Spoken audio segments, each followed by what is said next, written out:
Good evening. We welcome you all to the second annual DC South Asian Literary Festival, April 16th through 24th, 2022.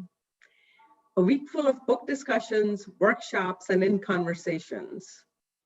Today's conversation is about the books of a dear friend and the best-selling author, Alka Joshi. Moderator of this session is well-known local TV news legend, Maureen Bunyan. Maureen is an accomplished and respected veteran of broadcast news. In her nearly 50-year career, 40 of which were spent in Washington, D.C., she was a lead news anchor and reporter for two major television stations. Host of two news weeklies, correspondent for a PBS News Weekly, and president for her own communication consulting practice, which is how we became friends. Bunyan is a Hall of Famer and numerous professional and community service awards winner, including 8 Emmys. So I invite my dear friend Maureen to get the show on the road. Oh, thank you, Anela. Thank you so much. I appreciate that introduction, and I'm very happy to be here to be part of this literary feast that is taking place here in Washington. And I want to welcome Alka, who is in California. And of course, due to the miracles of electronics, we are all here together for you, our audience, and you great, great book lovers. Alka, I would like to start by first saying it's wonderful to see you. I had a great time talking with you last night. And I wanted to welcome you to this wonderful session. We have a lot to talk about. Well, thank you for having me. And I'm so excited that the DC South Asian community is putting on this Lit Fest. It's amazing. Well, I see right behind you two beautiful posters, I assume, of your two books. And just in case you didn't have them, I want you to know I brought my two. So if your posters fall off the wall, we'll still have your book. You have such an interesting, let's start with your background. You have such an interesting background. And I wanted to ask you to tell our audience a little bit about who your family is, where you came from, and where you grew up in the United States. So in the state of Rajasthan, we had lived in 4 different cities, and in Punjab, we had lived in Chandigarh when my dad got his first master's in engineering before I had turned 9. So my brothers and I were all 9, 10, 11 years old by the time we moved to the United States. My father came to the United States at Iowa State University to do his doctorate in civil engineering. And that was in 1967. So you can well imagine what a culture shock it would have been to come from Rajasthan in 1967 into the Midwest, where, first of all, the climate is completely different. We went from 110 degrees Fahrenheit to something like 30 below with the wind chill factor. We were not prepared for the winters. And of course, there was that huge culture difference, people asking us all kinds of questions about what kind of tribe we belonged to if we were Indian. And I think a lot of Indian Americans in, the US have had that experience where they say they're Indian and people ask, oh, what tribe?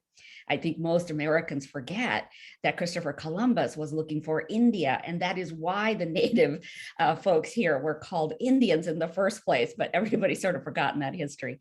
But I grew up, in a very middle-class household. I went to a private school, St. Sophia. Those are called convent schools back then. I don't know if they're still called that. And my father was a very busy civil engineer, because in the 1950s, when we were all born and when we were living in all these different cities, my father was constantly being moved from one project to another. He was working on a road, he was working on a dam, he was working on a bridge, he's working on a foundation. And he was very much in demand, so he was constantly being moved from one project to another. And he had the opportunity to actually work under several Maharajas who were involved in some of the infrastructure investment. So I get a lot of my sort of historical information and information about the royals from Dad, in addition to, of course, doing all the research that I did. So that's my life in India. Then we come to the United States. I have lived also, besides Iowa, I have lived in Missouri, and then I've lived in Kansas. And then from there, I flew the coop. I went all the way to Stanford and got my BA there. And since then, I have been pursuing one career after another. I usually stay in a career for at least 5 to 10 years. And becoming a full-time author is my fourth career. Oh my goodness. Oh my goodness. And your careers have been in communications Yeah. in general. Yeah. So did you ever, when you started your first career, and what was that? Well, the first thing I did was went into a management training program at Prudential Insurance Company in Los Angeles. And there I learned about personnel. I learned about managing people. I learned about making presentations to C-suite executives. I did a lot of amazing things there that I think stood me in good stead as I grew into these other things that I ended up doing in communication. But I ended up in actuarial science, if you can believe it. Oh, really? And, I think, I said to my dad, I go, Dad, this isn't really anything I ever wanted to do. And so I have saved up a ton of money and I'm going to pursue a career in the creative arts. And my parents always knew that that was something I wanted to do. But what they always said to me was, you're going to have to support yourself in some way before you decide what kind of creative, pursuit you want. And I think really what they were saying is you have to be responsible for yourself. You can do anything you want in this world, but you have to be responsible for yourself. And so I had saved all that money, and then I just started taking classes at night. I had a daytime, part-time job at a newspaper, but at nighttime, I was just taking classes in, advertising and illustration and typography and all kinds of graphic design, all kinds of things, trying to figure out where should I go next. And I ended up in advertising. So I worked for McCann Erickson in San Francisco. That was my very first advertising job. And I was in the creative department. And they hired me as a copywriter with no experience at all as a copywriter. I just got really, really lucky. The people who interviewed me said, look, you have a stellar portfolio. And we know that you want to be an art director, but frankly, you're actually a better writer. And so we'd like to hire you as a writer. Now, that wasn't anything I ever dreamed of doing. But I think one thing that my parents had always prepared me for is you go with the flow, like whatever's happening at the time. Maybe if you've been directed a certain way, you need to listen to what the universe is telling you and just go in that direction. So that's what I ended up doing, is going into advertising. And I loved it. I just loved it. I loved creating these 1-minute commercials, 30-second commercials, 20-second commercials for all kinds of products and services. And for me, it was sort of like making mini movies. I was writing tiny little stories, but I didn't realize it at the time. And I was writing stories where we're immediately turned into a scene. We have dialogue, we have characters, and they're all trying to tell us to buy a product or a service, right? But you have to do it in some entertaining way. So I think, earned my chops there.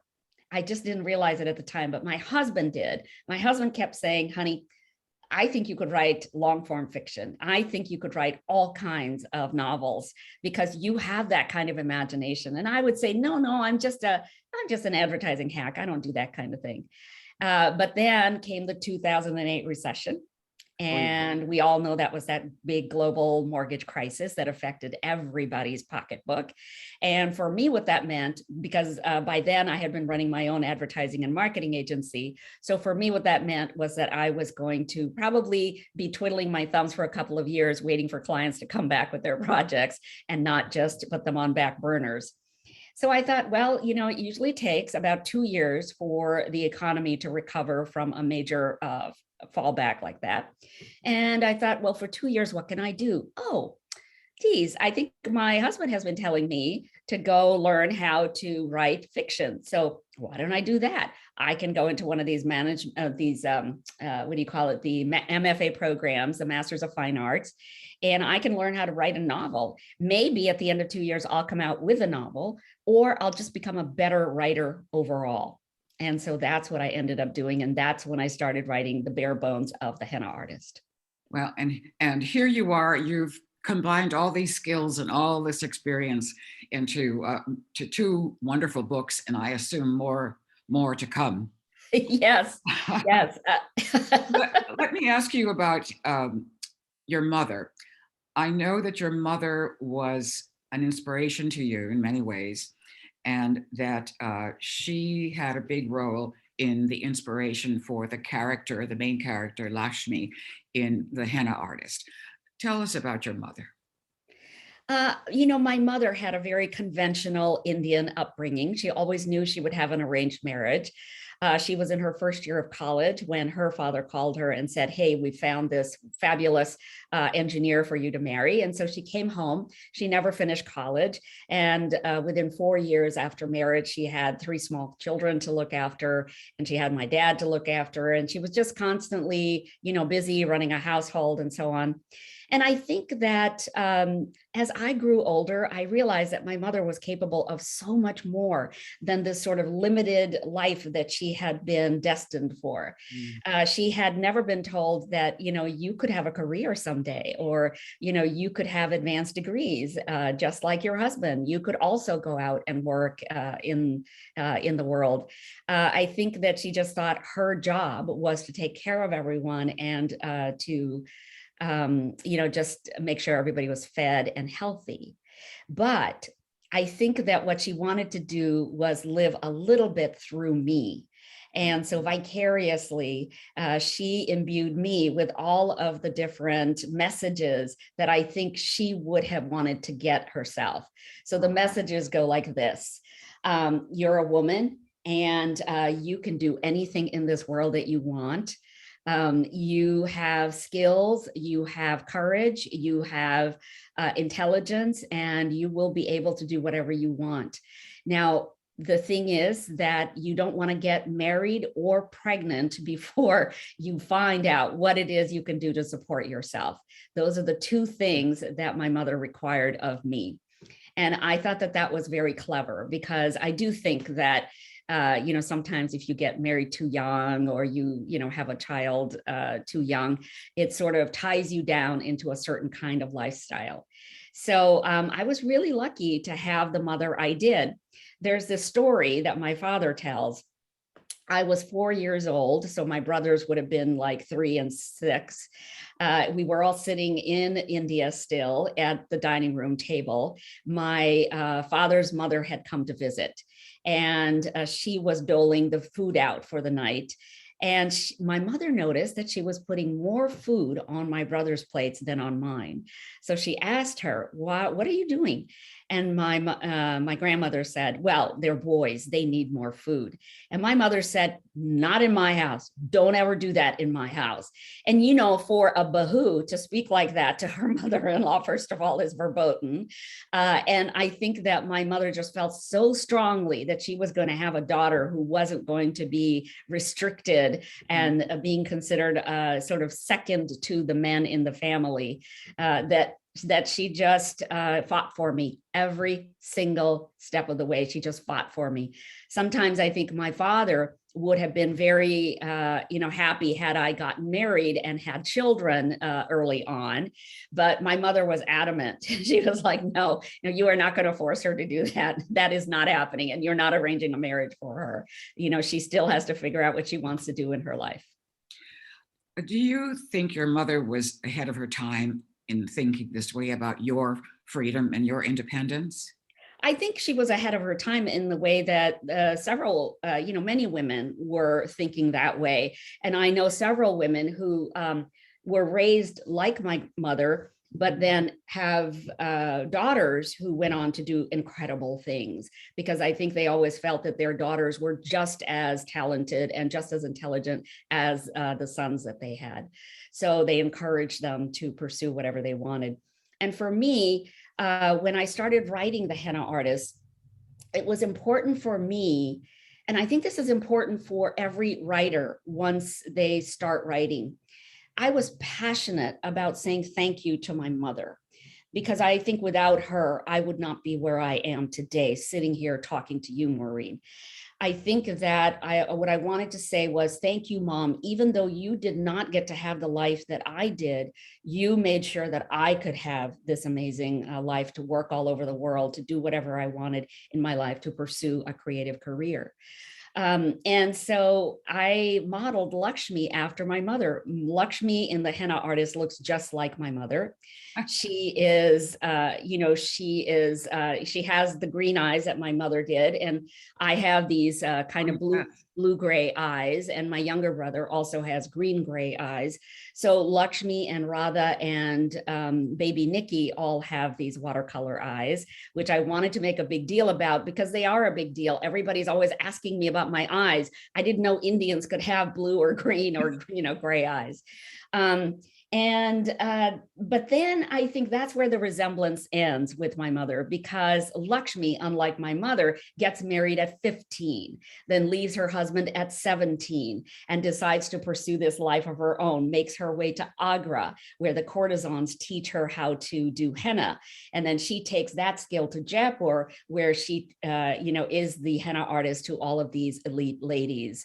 I think that my mother was certainly capable of doing something like that, but of course she didn't do anything like that. She lived a very sort of conservative life. But I think that I put a lot of myself then in Lakshmi's place, because I have had a business. I do understand what it's like to manage people's expectations, to be able to negotiate prices, to be able to talk to very difficult clients, as Lakshmi has to with Parvati. And so, I think that Lakshmi is a combination in the end of my mother and me.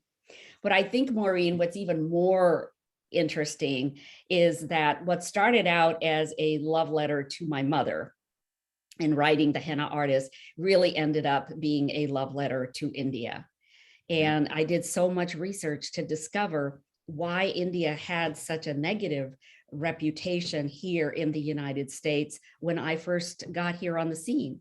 In 1967, people would all say to my brothers, to me, to my parents, why do you let people starve in India? Why can't you do anything about the poverty? Why do you let cows run in the streets? It wasn't good stuff. It was all negative stuff. And you had all the reasons. You were supposed to be the source of explaining all of this to people. Yeah, but I didn't know that at the time. At the time, I thought, well, I am so embarrassed to be from a country that nobody has good things to say about. And I think for a long time, I didn't even want to acknowledge that I was from India. Some people, because of my coloring, because of my eyes, they think I'm Italian, or they think I'm, Brazilian or something. And I just let them think it. Whatever you want to think is fine with me, because the last thing I wanted to be was Indian. But get this. So I do all this research about India in the 1950s, which is when the henna artist is taking place. This was my parents' era, right? Both of them were born in the 1930s. They were there during independence. They were there post-independence. And Dad was helping rebuild India, as some of the characters are in the henna artist itself. And so for me, that was a great way to learn about why India had the reputation that it did in the Western world in the 1960s. And then also learn how prosperous India had been before the British colonization, to learn how many handicrafts and textiles and spices and jewels were actually being traded and sold to the outside world before the British came along and took a lot of that for themselves.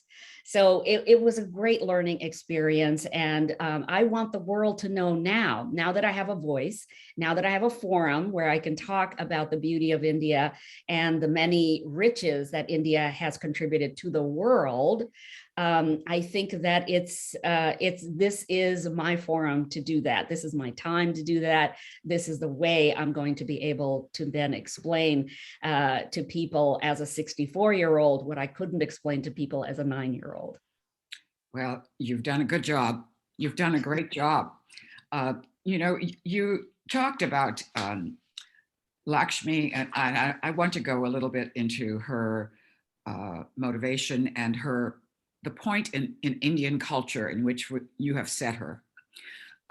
She's obviously from a poor family, but she has this tremendous desire to be independent and to, as you described and as your mother described, to make her own way in the world, not to be dependent on other people, etc. And she discovers she has this incredible talent to do henna. For people who don't know what a henna artist does and what henna means in Indian culture, would you tell us a little bit about that and why you gave Lakshmi the job of being a henna artist? Why was that appropriate? So in Hindi, it's called mehndi, what women decorate their hands and their feet with. And henna is used for all kinds of occasions. It could be used for a wedding. It can be used for a major celebration, a festival. You want to decorate yourself. You want to, look your best. And especially for a wedding, it's a beautiful way to send off a daughter into her new life. Sometimes the henna artist will put the name of the groom inside the pattern so that the bride and groom can have a fun night together exploring where the groom's name is. It has all kinds of meanings. The reason that I made Lakshmi a henna artist is because, number one, she doesn't have a degree. She doesn't have a higher education beyond 15. They may have come from poverty, but her parents were actually well educated. And her father had been a teacher in a major city before he was demoted and sent to a backwater village, the one that she grew up in. Because he was participating in India's, in the Quit India movement, in the fight for independence. He would often leave school claiming to be sick just so he could join the marches, Gandhi's marches and various marches to say, hey, we want the British to quit India. And when his employers found out, of course, they penalized him by sending him to this tiny little school with maybe 8 school children and 5 goats and 2 hens. And so Lakshmi has had the benefit of very educated parents, and her father has a lot of books that he brought with him that she has had the opportunity to read. So she has an education, but she doesn't have any job skills. She doesn't, she wouldn't be able to work in an office. She wouldn't be able to go to university. She has never taken those kind of exams. So what else can she do? And I was looking around and I was thinking, one of the things, actually, I have to tell you this. This is the secret. So my husband brought home this book called Hindu Altars for me when he found out that I was writing about India. And in it are all of these wonderful pop-ups of Lakshmi and Durga and Shiva, and then finally Ganesh. It's really a wonderful altar book. But get this on the sides, it has these hennaed hands. Yes. So when I saw these, I said, oh, that's what Lakshmi could do. She is artistic. She is easy with, the henna paste. And I think that this is something that she could do with her talent.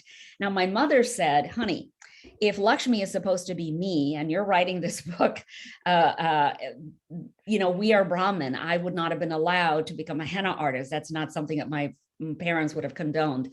And I said, yeah, but Mom, I can make her a henna artist, and that way she gets to sit on the same divan as the ladies of the elite, but she also gets to go to the kitchen staff and talk to them without being too highbrow, and she gets to talk to everybody in between.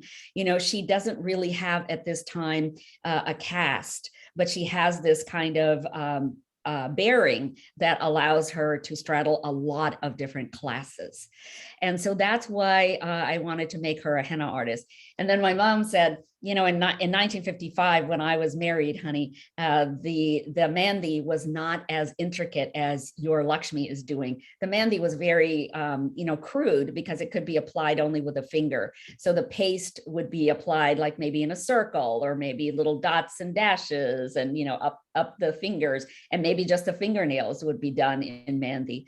But, I said, Mom, in my MFA program, I'm learning how to, I'm learning that authors get to take creative license. And so I'm taking creative license here. So Lakshmi in her Henna can do all kinds of amazing things, which is why she's able to earn 10 times what everybody else is making.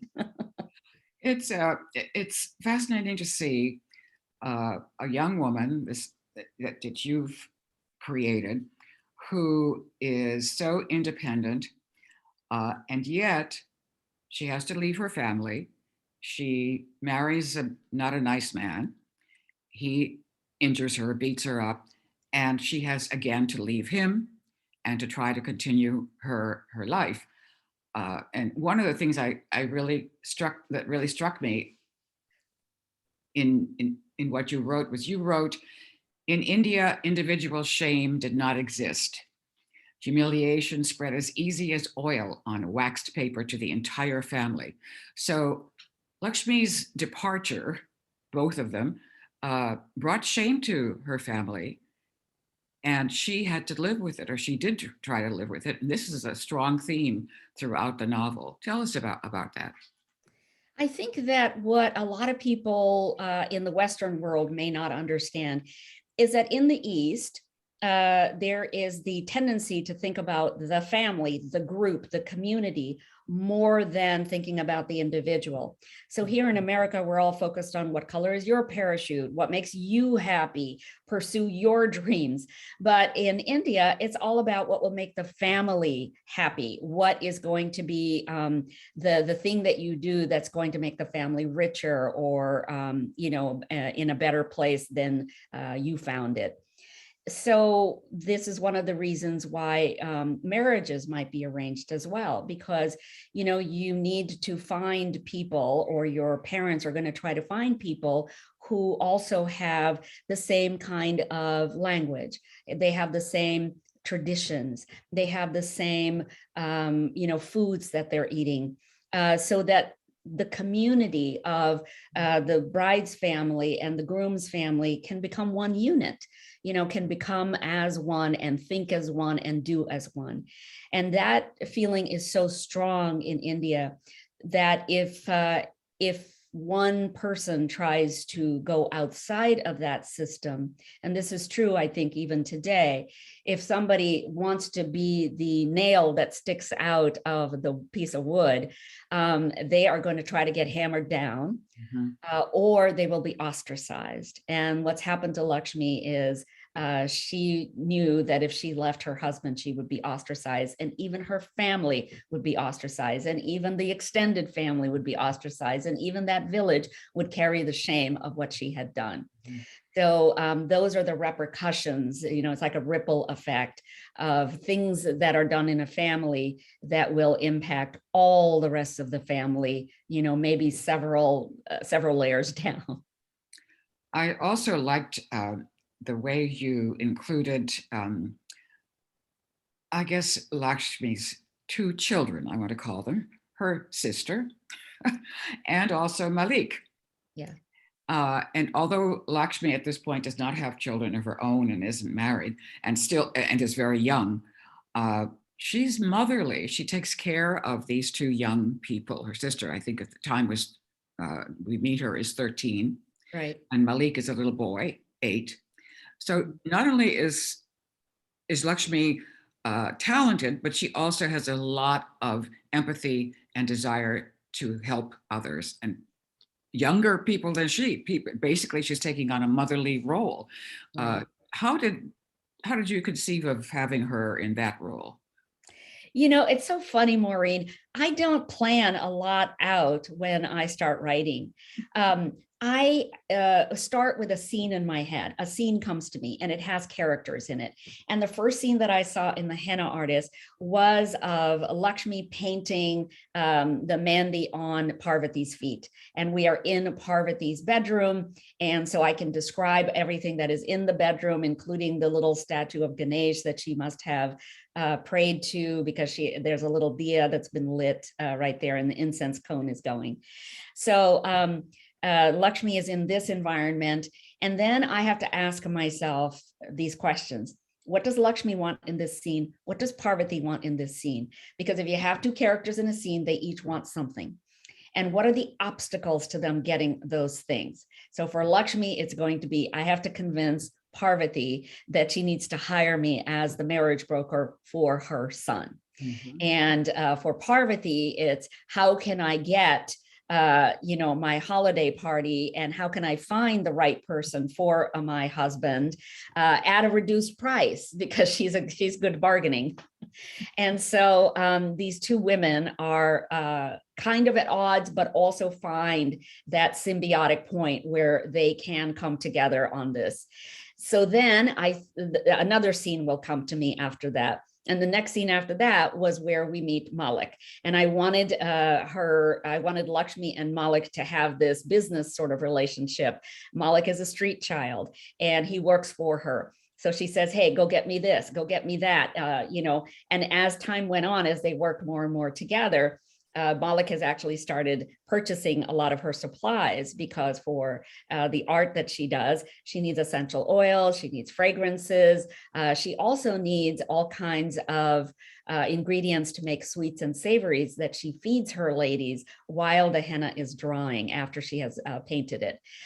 So that's when she really starts the gossip session. That's when, she learns about all the different things that are going on in their lives. Then I needed, then the next thing that came to me was that her husband, her estranged husband, is going to try to find her. And I thought, well, how is he going to find her?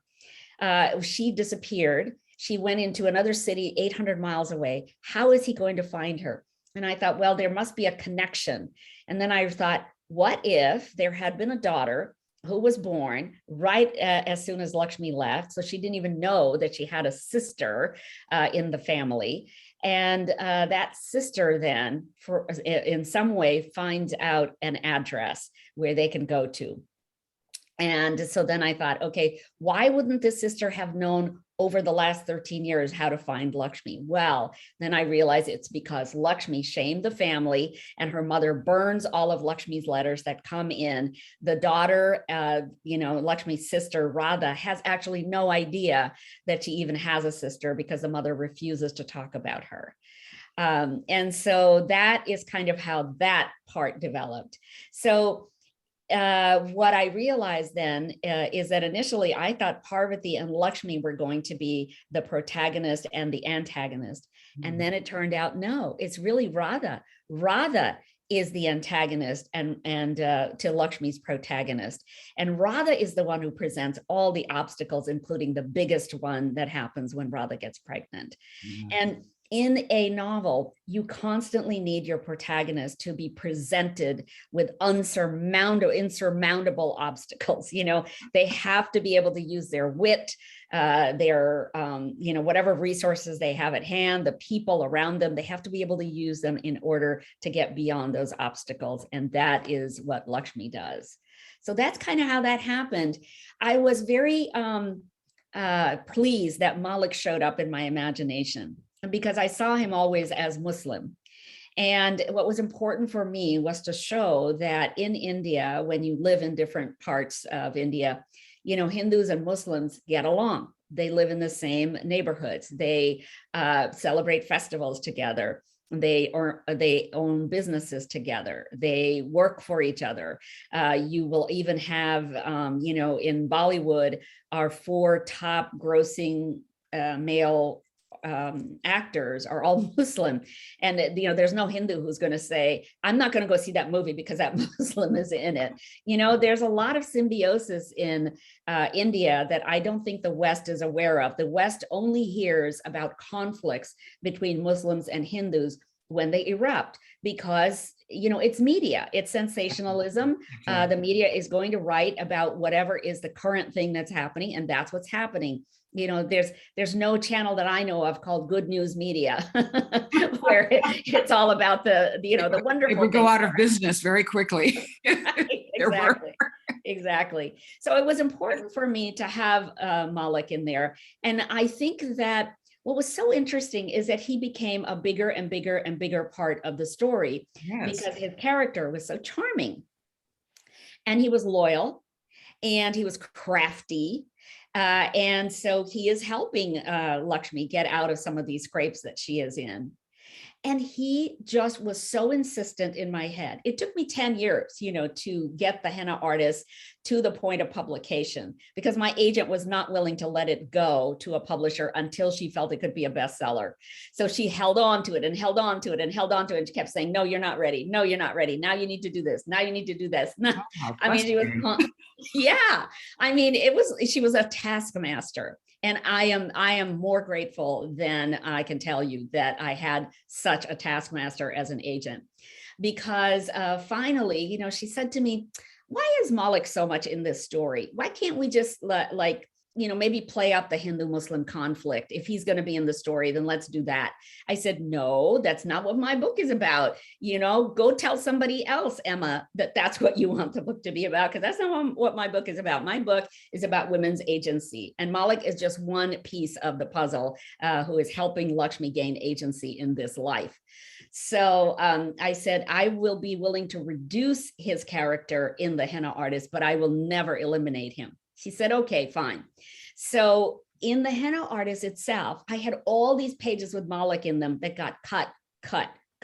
Oh. And so all those pages, after I finished the henna artist and it went off to the printer and I had started working on a whole new book, Malik kept chomping at me saying, you've got to write my story. You know what my story is. It's all there in those pages. You know my backstory. You know why I was not raised by my mother. You know why I had to leave Jaipur when I did and go with Lakshmi to Shimla.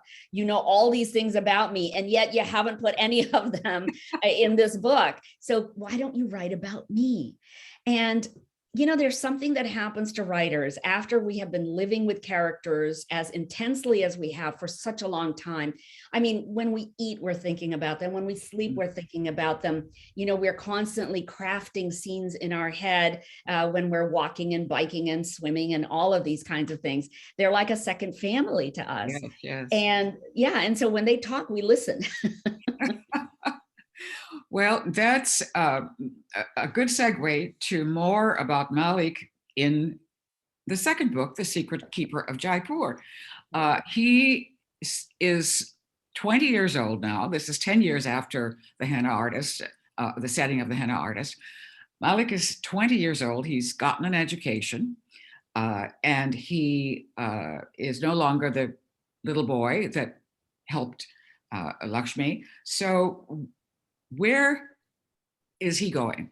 What is his point in the Secret Keeper of Jaipur?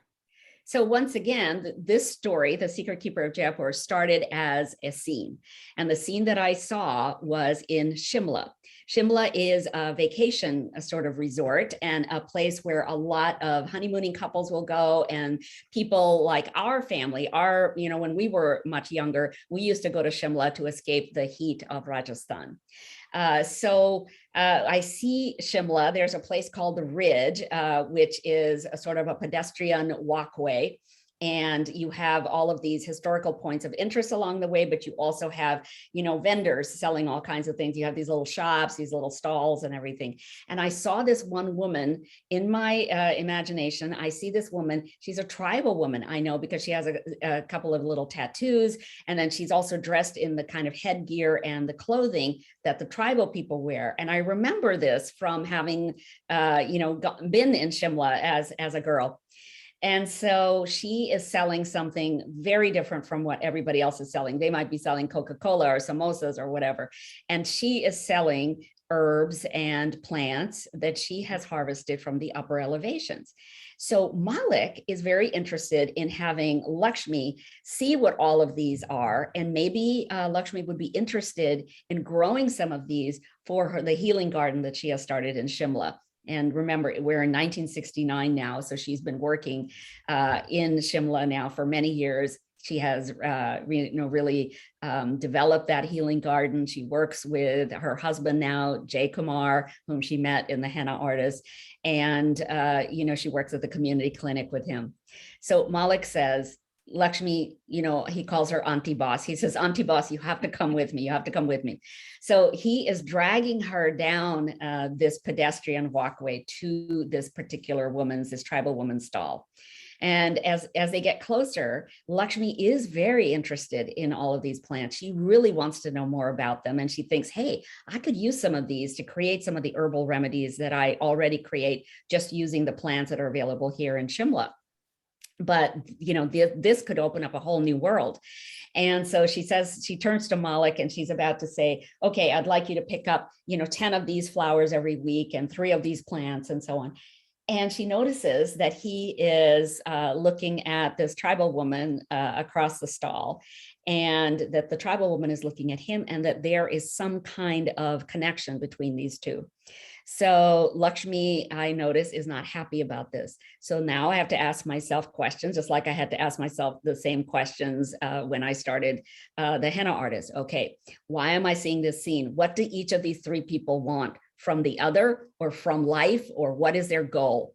And what are the obstacles that are getting in their way? Why is Lakshmi not happy about an alliance between Malik and this tribal woman? Why is Malik still in Shimla? He graduated from Bishop Cotton boarding school already 2 years ago. Why is he not doing something, more productive with his life? And then there is, the tribal woman. Why is she not with her tribe? They're all nomads up there. And so why has she not then gone with her tribe up the mountain, which is what they should be doing right now? It is springtime. And so they'd be going up to spend the summer in their huts up in the higher elevations. And they'll come back down when it starts getting colder there. They'll come down with their livestock and sell the wool from the sheep and, buy more supplies that they need. And so as I start answering these questions, I have to do research, just like I had to do research in the first book.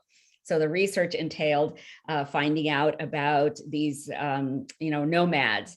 And I find out that a lot of these nomads, because they're not in a fixed place all year round, their population, their tribal members are often illiterate, and Nimmi is illiterate. And so this is why Lakshmi is not happy. Malik has all this great education now. He could go anywhere and do anything, and he wants to be with a woman who is illiterate. Lakshmi's not happy about that. So she thinks, I've got to separate Malik from this woman.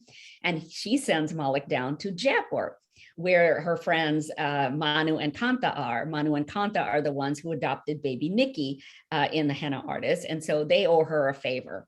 And Manu says, of course, send Malik down. I will teach him as much as I know about construction, because the Maharanis whom I work for are doing all kinds of new buildings, including this fabulous Royal Jewel Cinema.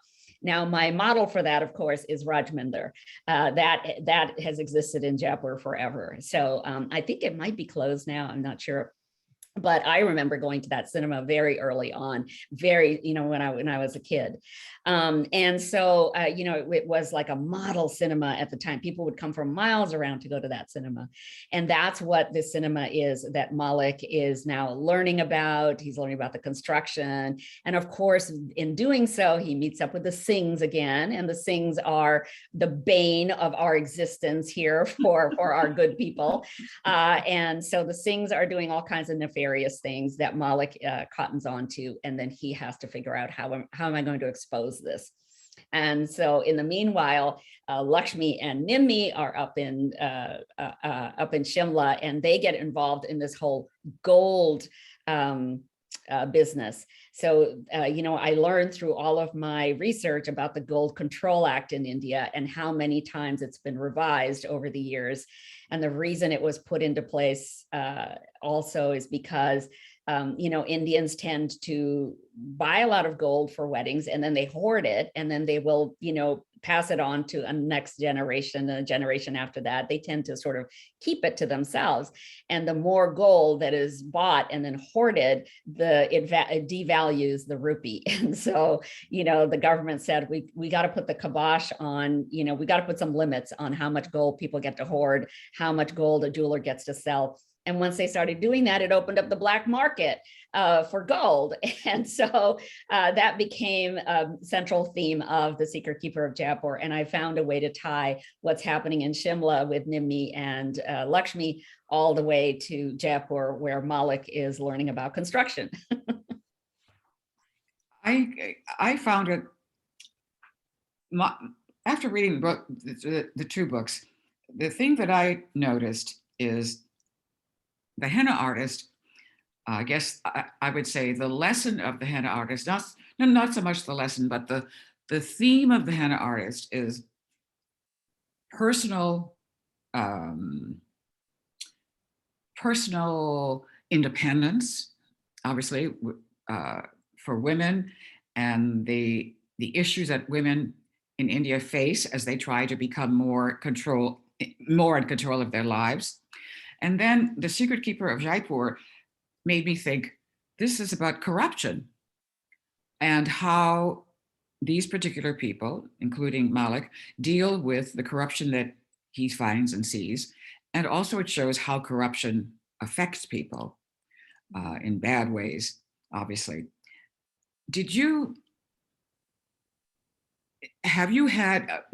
Have people who read your books had the same thinking about it, the same reaction to it?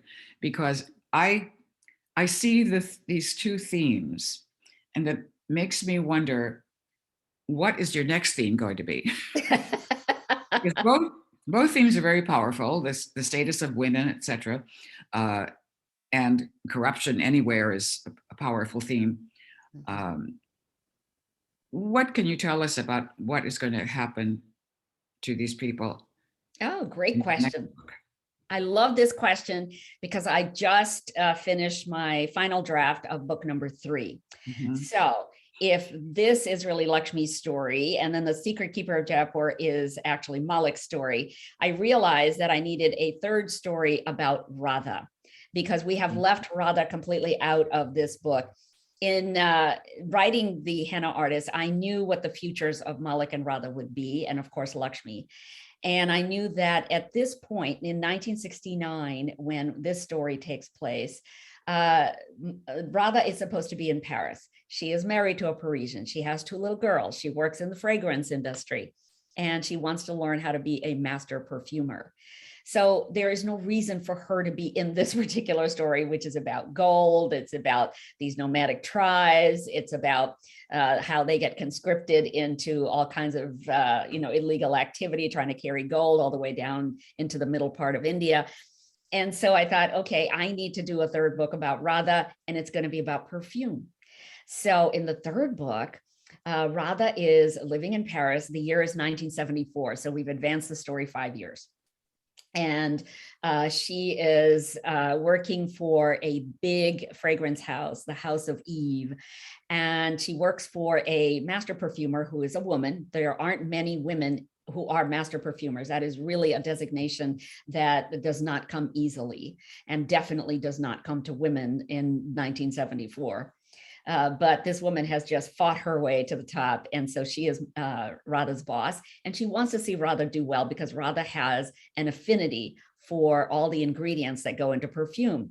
And I think anybody born in India, born in Pakistan, born in Bangladesh, born in Sri Lanka, and of course, even in the Mideast, all of these people have an affinity for fragrances because we have all just grown up around fragrance. We've grown up around incense of all kind. We've grown up around, little handicrafts made out of sandalwood. Mm-hmm. We have grown up around flowers that are so intensely fragranced that, you almost want to pass out. They're so amazing. We grow up around marigold garlands that are, hung for every wedding, for every funeral, for everything. So I think that, fragrances come very naturally to Radha because of that.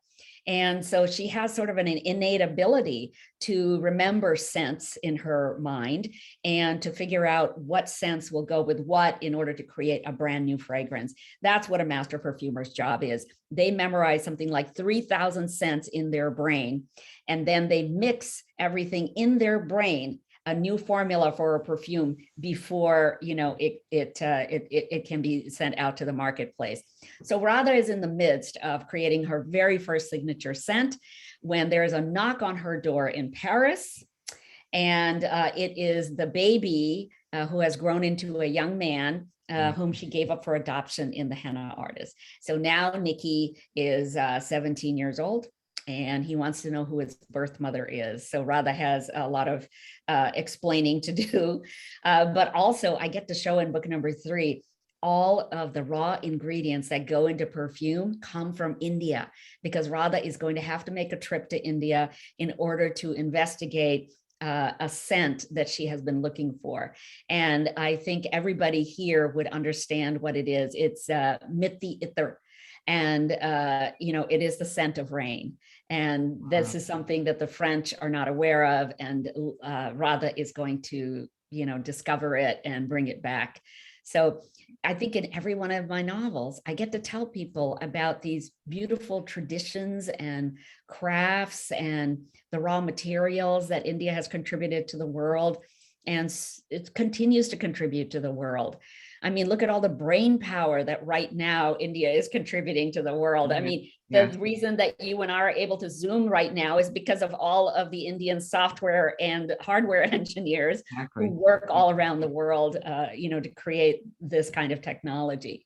So I want India to be recognized for all of that beauty, for all of the contributions that they have made. You know, we wouldn't have the number system if it hadn't been for India. India created the zero. Without zeros and ones, we wouldn't have computers. You know, India has all of these amazing herbal remedies that then were turned into pharmaceuticals in the West. You know, India has all of these doctors and dentists that they produce, and, you know, who then go out into the world and become, you know, amazing doctors and dentists for you and me, no matter where we live. So I think that, you know, India has so much appreciation and recognition to be had. And I want to make sure she gets it. Well, I think you're working very hard at getting there. I wanted to just mention also something that's really lovely in your books, and it is the fact that first you have a glossary of terms, which is very important for those of us who aren't familiar with Hindi. And second, you've got recipes for Indian dishes. Yes. Now, I could picture a 4th book with Indian recipes. I'm telling you, my mother is laughing in her grave right now. You know, we lost my mother 10 years ago, but I have a feeling that she is probably thinking, Alka is going to cook? I can't believe it. So the recipes that I include in the books are my mother's recipes. You know, these are the ways in which she cooked all of these different foods: aloo gobi ki sabji and chole and rabri, and, you know, all of these kinds of things. Yeah, my mother, you know, was a fantastic cook. But actually, get this, it was my father who taught my mother how to cook, because she was raised in a household where they had cooks. And so she never learned how to cook before she was married. But my dad had been to university and had to fend for himself. So he had made himself learn how to cook. And so he taught my mother. And then in the end, she became a much better cook than he was. Well, I can see her at work right now saying cookbook is an idea for the future, with lots and lots of fascinating Indian cultural information about the recipes and the sauces and the herbs, etc. But okay, I'm getting a little bit too far into the future. We're actually working on, you know about the Netflix series. I was going to ask you that. Yes. Now, what is that about, and which book is this going to be based on? Is the Netflix? Okay. So they bought the option. Netflix is working on developing the Henna artists, and as a limited series. So hopefully, after the first season, it will get renewed for a second season, a third season, a fourth season. That would be lovely. And they feel that there are enough stories in here that they can carry it forward just with the Henna artist itself. My role is I'm labeled as a creative producer, but I really don't have any any say so in, what's happening with the actual series. I do every now and then, I give the producers some background on some of the characters. I clarify some things for them about what's happening between characters. But other than that, I am just, waiting for the series to unfold and to be shown. Are you going to travel with the crew from Yes. Netflix? Yes, I certainly hope to be in Jaipur when they start filming the series. That would be really fun. And I can't wait to see whom they are going to cast. Please, anybody out there who has a son or daughter who is an actor, please don't contact me because I have nothing to do with the casting, nothing to do with the casting whatsoever. That brings me to one last question. How is all this being in the public eye, being interviewed, all of this, how has it changed your life? I don't think it's changed my life at all. We still live in the same fabulous neighborhood in Monterey. We live by the water. We take our walks, we ride our bikes, we swim. We do a lot of, activities with friends around this area. So our life hasn't changed at all. We're going to keep living in this house. This is our forever house that we moved into about 6 years ago. And I think, I just hope that I am going to live long enough to continue working on all the things I want to do. I want to write some screenplays. I want to keep writing books. And maybe at some point I'm going to publish some of these little New Yorker cartoon like things that I do for my dogs. What is that? I have these kind of fun little cartoons that I do about my dachshund. And so, I'd like to submit them to the New Yorker, but, I've got to set aside some time to put those together and send those out. Well, you've got a lot on your plate, to say the least, and it's just been great talking with you. I think your books are wonderful, and I especially love the Henna Artist because of how it inspires women, young women, and women of all sorts, all ages, in all cultures. Yeah. And I'm very, very happy to get to know your books and now to get to know you a little better. And I really hope you live a long, long time so you can produce all kinds of stories like these. 200 years. I intend to live quite as long as that. Good. And you'll still be writing. Yeah. And it's really wonderful. I hear from women all around the world because the Henna Artist has been translated into 26 languages. Yes. The Secret Keeper was translated into 9 languages so far. And I hear from women all around the world. Thank you so much for writing this book. I can resonate with all these female characters, no problem. Well, thank you so much, Alka. I really appreciate this interview, and I am sure that our viewers are with me on this. And can I do a promotion for your books? Sure. My promotion is very simple. Buy these books. They're wonderful. And also invite me to your book clubs, people. Oh, yes. Oh, yes. Hi, Alka and Maureen. On behalf of DC South Asian Arts Council, I want to thank you, both of you. It was I really enjoyed the discussion. Good luck with your third book and also the Netflix series. I'll look forward for that. And thank you, Anila, for hosting. And Maureen, I've seen you over the years as an anchor, and now we meet. Really, really happy to see you. Honored, privileged by all three of you. And all the best. And thank you very much for tonight's discussion. Thank you. Thank you. Thank you. It's a pleasure. Thanks, Maureen. Thanks, Anila. Bye-bye. Thank you, Anila. Bye. Bye.